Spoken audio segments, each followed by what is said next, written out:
तो नमस्कार। आज के इस वीडियो में मैं आपको बताऊंगा भारत पशुधन ऐप में एक अपडेट आया है।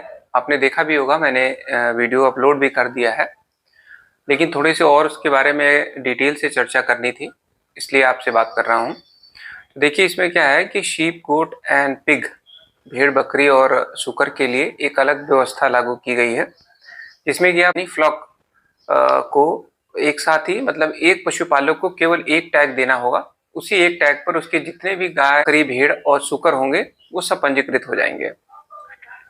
उसमें आपको ऑप्शन मिलेगा मेल फीमेल, 0 से 3 महीने तक के जो बच्चे होंगे उनका अलग आपको मेल फीमेल देना है, और 3 महीने से ऊपर वालों का अलग मेल फीमेल देना है। तो इसमें बहुत सिंपल प्रक्रिया है। आपको सबसे पहले तो आप उस बकरी मालिक का जो ओनर है उसका पंजीकरण कर लीजिए। इसके बाद सीधे आप जब डैशबोर्ड खोलेंगे तो उसमें आपको नीचे की तरफ फ्लॉक मैनेजमेंट का एक नया ऑप्शन दिखेगा। उसमें आप क्लिक करके फ्लॉक रजिस्ट्रेशन में चले जाइए। वहां पर जाकर के जो पशु मालिक आपने पहले पंजीकृत किया था उसी को सर्च कर लीजिए। उसका नाम, डिटेल सब कुछ आ जाएगा। उस पर जब क्लिक करेंगे तो ऐड फ्लॉक का ऑप्शन आपको दिखेगा।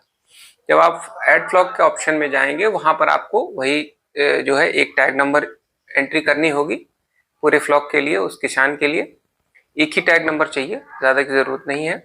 इसके बाद नीचे जो है सारी डिटेल्स आपको, जो बकरियां हैं या सूकर है या भेड़ है, उनकी प्रजाति इत्यादि को उसी में से आपको ड्रॉप डाउन बॉक्स से ले लेना है। इसके बाद उनकी संख्या, 0 से 3 महीने तक के बच्चे मेल फीमेल कितने हैं, 3 महीने से ऊपर के मेल फीमेल कितने हैं, करके लास्ट में एक आपको उसका फोटो लेना पड़ेगा फ्लॉक का, और अपलोड करके सबमिट कर देना है। रिव्यू का ऑप्शन आता है प्रीव्यू देखने के लिए कि फाइनली जो आपने भरा है वो आप संतुष्ट हैं, देन सबमिट। बस बहुत ही सिंपल प्रक्रिया है। इससे आपका काम बहुत आसान हो जाएगा। जहां आपको 10-20 बकरियों के लिए अलग अलग टैग चढ़ाने पड़ते थे, उसकी अब जरूरत नहीं है उसको। अब ये दूसरी बात आती है कि आप उसी फ्लॉक का वैक्सीनेशन कैसे करेंगे। तो वैक्सीनेशन के लिए सबसे ज़रूरी क्या है कि आप अपने डिस्ट्रिक्ट में जहाँ भी होते हैं वहाँ पर एक कैंपेन ज़रूर क्रिएट करवा दीजिए।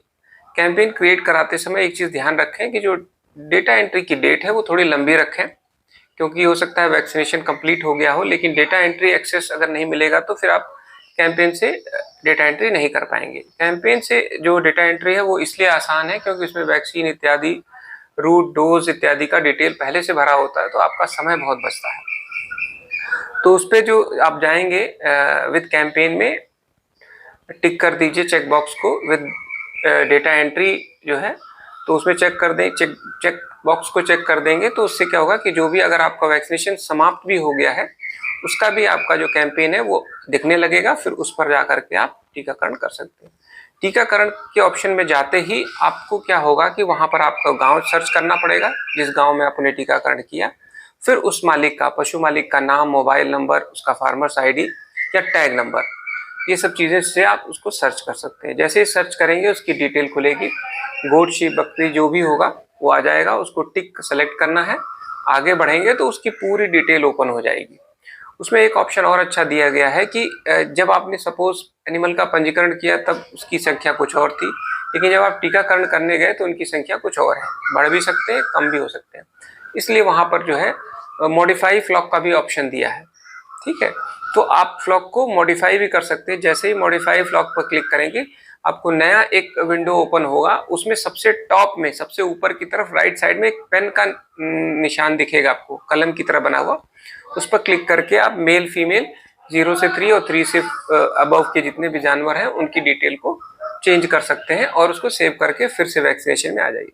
वैक्सीनेशन में एक चीज़ आपको ध्यान देखनी है कि वैक्सीनेशन जब भी आप करेंगे तो फ्लॉक का एक फोटो अपलोड जरूर करना है, बिना उसके काम आगे नहीं बढ़ेगा। दूसरी चीज़ ये है कि जो भी आप वैक्सीनेशन करते हैं, मेल का वैक्सीनेशन, फीमेल का वैक्सीनेशन और नॉन वैक्सीनेटेड, जिसको आपने वैक्सीनेट नहीं किया है, जो कि हमारे वैक्सीनेशन के पैरामीटर में नहीं आते हैं, और फिर टोटल, ये चीज़ ऑटोमेटिक उसमें नहीं है। इसलिए आपको ये ज़रूर चेक करना है कि वो ऐड ठीक हो, क्योंकि वो ठीक नहीं होने पर भी आपका वो मैसेज आएगा कि वो प्रॉपर नहीं है, वो सबमिट नहीं होगा। तो ये चीज़ ज़रूर ध्यान दीजिए कि 0 से 3 में मेल फीमेल का कितना वैक्सीनेशन किया, 3 मंथ से ऊपर, या मेल फीमेल का वैक्सीनेशन कितना किया, और इसके बाद कितने को आपने छोड़ दिया जिनका वैक्सीनेशन नहीं किया।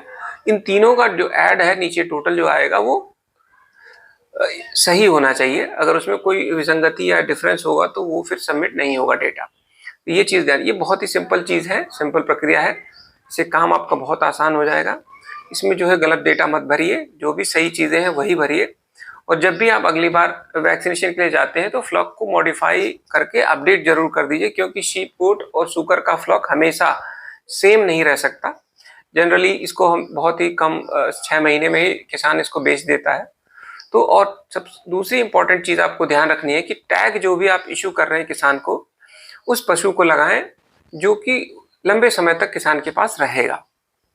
ठीक है, आप ये फीमेल को लगा दीजिए जो कि वो बेचने जल्दी नहीं बेचेगा, या मेल ब्रीडिंग जो मेल होगा उसको लगा दीजिए जो जल्दी नहीं बिकेगा, तो लंबे समय तक सेम टैग से काम चलता रहेगा। वो बात अलग है कि टैग अगर हट जाता है तो आप नया टैग उनको रिप्लेस कर सकते हैं मॉडिफाई में करके, डिटेल में जा करके, लेकिन कोशिश करें कि ऐसे एनिमल को टैगिंग की जाए जो कि लंबे समय तक किसान के पास रहे, जिससे कि हमको भी कोई असुविधा ना हो। तो ये छोटी सी जानकारी आपको शेयर करनी थी। Thank you very much. नमस्कार।